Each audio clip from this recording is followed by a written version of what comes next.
So when we're talking about the nutritional density of food, there's a maximum concentration of all these totally balanced nutrients. And every plant, if it's healthy, has all of those nutrients in it. Some plants slightly more of one thing or the other, but you have to have all of them for it to be good food for human beings. You have to have all of those nutrients. It can't be just nitrogen. It can't be just phosphorus or vitamin C. That's not the only thing you get from orange juice. And it's interesting to me nowadays, the orange juice doesn't have any vitamin C in it because the plants are so sick, they're so unhealthy, they're kind of kept alive on the IV going up their veins, all this toxic chemical being pumped into them to keep them alive and make fruit that contains no nutrition because the plant has no nutrition. It's not. So even though we look it up and it says, okay, orange juice 8 ounces will have this much, you're saying that that's not always true. That's not always true. Most of the time. Yeah, if it's sick, unhealthy plants, it's not making vitamin C. It can't keep itself healthy.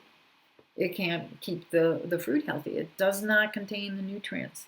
And conventional food has been shown, as compared to food from the 1920s, the 1930s, that it's like a tenfold decrease in all of the nutrients. So you start wondering why human beings have all these physical problems, health problems, mental problems. Well, we're not getting the nutrients we need to be healthy.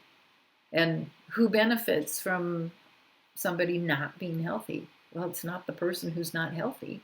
It's all that medical community. It's all of this chemical big business that doesn't want us to know. It doesn't want people to understand that they're being sold a bill of goods that keeps somebody else rich and not themselves. So nutrient dense, we've got to get the nutrients being presented to the root system of the plant every second of every day through the whole growth cycle of that plant. All of the nutrients, not just nitrogen, phosphorus, sulfur, magnesium, calcium, but all of them in the proper balances have to be given to that plant so the plant goes, thank you, thank you, thank you, thank you, thank you. It gets all the nutrients it needs every second of every day. And the only way you can do that is to do that the way Mother Nature has done it for the last billion years. Minus 100. Yeah, plus or minus. Yeah, well, she's still doing it. Yeah. The problem is it's not in the food that your average person in the United States is consuming. We're expected to go to the doctor and pay an exorbitant fee to be told all the supplements we have to be consuming. Our great-grandparents did not have to consume supplements right and left. They didn't worry about that at all. And most of them lived as long as we're living right now.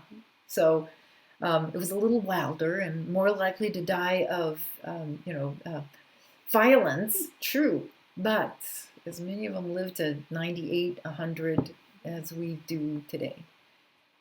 Without cancer, So nutrient density is something we really need to be concerned of. That means we've got to get the biology back into the root system so that the plant is being given everything it needs every second of every day in all of the proper balances.